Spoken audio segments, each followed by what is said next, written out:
19-20. Goodyear, dans la région, c'est l'un des dossiers emblématiques sur le terrain de l'emploi. Les élus d'Amiens Métropole et du conseil municipal ont adopté hier une motion concernant l'avenir de l'ancienne usine pour interpeller le gouvernement. Reportage de Michael Guillot et Didier Bert. C'est la réaction politique après que Goodyear a annoncé la fin des négociations avec Titan. 150 élus locaux veulent dire qu'il reste un espoir pour les salariés.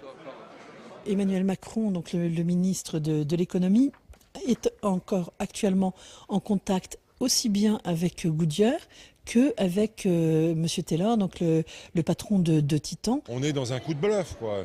On a même vu des moules revenir de Belgique, installés à Amiens, des moules pour faire des pneus agraires.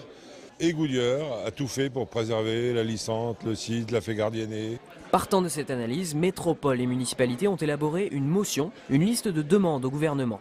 Renforcer le reclassement et la formation des salariés, veiller au non-démantèlement du site ou encore créer un fonds abondé par l'État, les collectivités et Goodyear pour financer un pôle prioritaire de réindustrialisation à Amiens-Nord.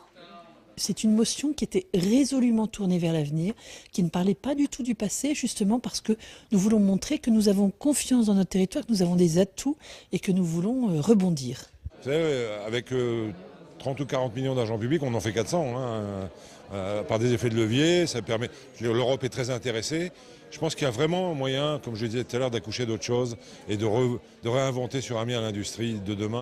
Le vote a été unanime dans les deux assemblées, excepté le Front National qui n'y a pas pris part. On est avec des élus qui sont élus députés depuis X temps, qui ont tous soutenu des politiques de démantèlement de notre industrie, de notre zone industrielle. Et maintenant, ils viennent la bouche en cœur nous proposer un vœu unanime, l'union sacrée, pour faire ce qu'ils n'ont pas fait depuis des décennies.